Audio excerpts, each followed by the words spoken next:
Procesos de gentrificación. La ciudad bajo el yugo del capital.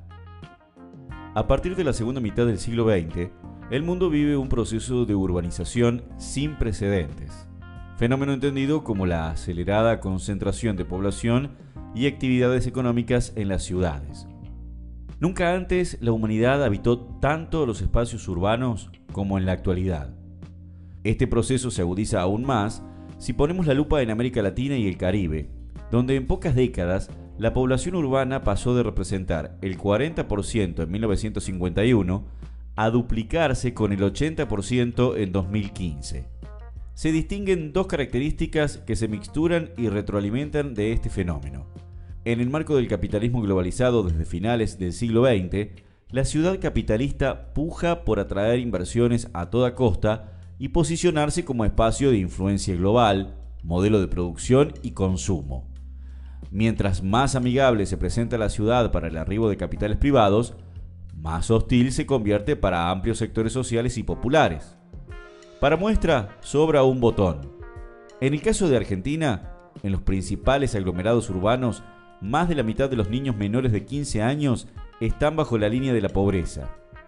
A su vez, las migraciones del medio rural al urbano no han cesado y se agudizaron en los últimos 40 años.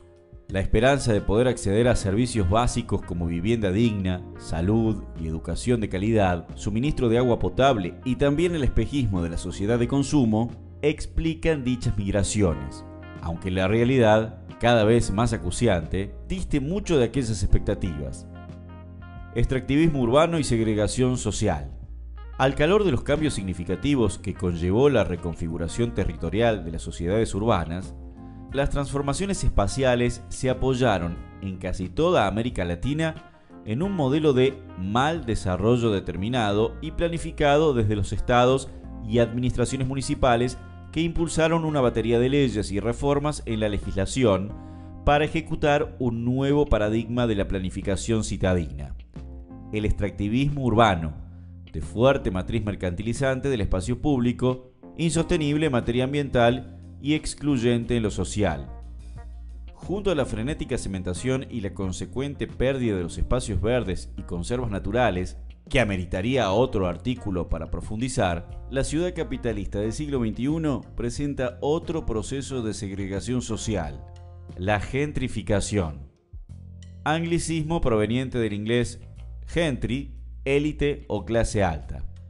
Este concepto fue acuñado en la década del 60 por la psicóloga alemana Ruth Glass para hacer referencia a la elitización de algunos espacios urbanos de referencia en Londres, donde las clases medias altas se reapropiaron de las viejas casonas obreras del centro de la ciudad.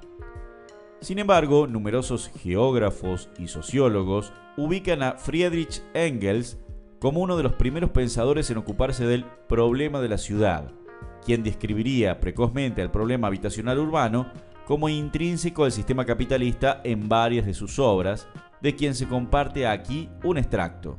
La extensión de las grandes ciudades modernas da a los terrenos, sobre todo en los barrios del centro, un valor artificial, a veces desmesuradamente elevado. Los edificios ya construidos sobre estos terrenos, lejos de aumentar su valor, lo disminuyen, porque ya no corresponden a las nuevas condiciones y son derribados para reemplazarlos por nuevos edificios. Y esto ocurre, en primer término, con las viviendas obreras situadas en el centro de la ciudad, cuyos alquileres, incluso en las casas más superpobladas, nunca pueden pasar de cierto máximo. El resultado es que los obreros van siendo desplazados del centro a la periferia. Engels, Contribución al problema de la vivienda, 1873. Desplazados urbanos, la gentrificación. El proceso de gentrificación descansa en la lógica de la concentración y especulación inmobiliaria, desplazando la población originaria de bajos recursos de las antiguas manzanas por una población de mayor poder adquisitivo, o bien para uso exclusivamente comercial. Aunque puede poseer características propias según la estructura espacial de cada ciudad, se observan lógicas comunes que se destacan en uno y otro sitio. Por ejemplo, su evolución en diferentes fases o etapas. La primera es el abandono. Estos barrios, durante mucho tiempo, fueron afectados por la falta de iluminación, seguridad, inversiones básicas para mantenimiento. Así se establecen social y mediáticamente como zonas rojas o peligrosas de la delincuencia social y pobreza estructural. Por consiguiente, en esta fase el valor del suelo y las propiedades bajan. La estigmatización se manifiesta, entre otras situaciones, cuando las personas que allí habitan presentan cada vez más dificultades para conseguir empleo por su lugar de residencia. Luego le sigue la especulación. Un puñado de gigantes inmobiliarios compran por doquier la mayoría de las propiedades del barrio, ejecutan reformas que le dan un aspecto renovado al vecindario, lavado de cara, apelando a discursos purificadores, logrando encarecer el costo de vida en la zona. El Estado vuelve a jugar su rol gentrificador al incrementar los impuestos en la metamórfica barriada. Frente a este panorama, la desposesión para los antiguos residentes y pequeños almacenes se agudiza. Son excluidos, desplazados directa o indirectamente a las periferias de las ciudades por su escasa capacidad adquisitiva y de consumo. Finalmente, la nueva zona se convierte en polo cultural y comercial con galerías de arte y costosos restos, gran atracción turística, bares y karaokes de agitada actividad nocturna, concretado así el éxodo de la población de menos recursos. En Argentina, todos los gobiernos de los partidos tradicionales fueron y siguen siendo gentrificadores, legitimando y legalizando la segregación social y el extractivismo urbano.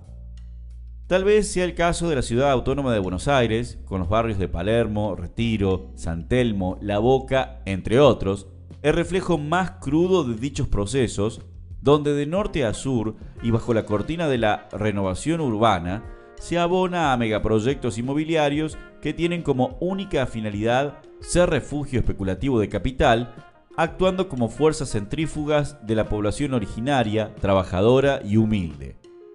También se acentúan hace varios años en Córdoba, en el bohemio barrio Güemes, en Rosario, en la zona de Pichincha, o en las capitales mesopotámicas de Corrientes y Posadas, tras la modificación y ampliación de sus costaneras. De manera tal, liberales del PRO y radicales, progresistas del PS y todas las vertientes del peronismo se establecieron como ejecutantes de la planificación urbana expulsiva en obscena servidumbre al lobby del desarrollismo inmobiliario. En contrapartida, las resistencias se multiplicaron y continúan haciendo oír sus demandas, reclamos y alternativas para poner en pie otro modelo de ciudad, igualitaria e inclusiva, a través de la producción urbana participativa, donde el espacio público y provecho comunitario prevalezca sobre la especulación del capital, cementación, la vivienda ociosa y la gentrificación. Para ello, urge habilitar mecanismos democráticos para impulsar una serie de medidas que garanticen el derecho a la ciudad, control social de los espacios públicos disponibles, desplegar redes barriales y ciudadanas para discutir el destino de los bienes públicos y los presupuestos.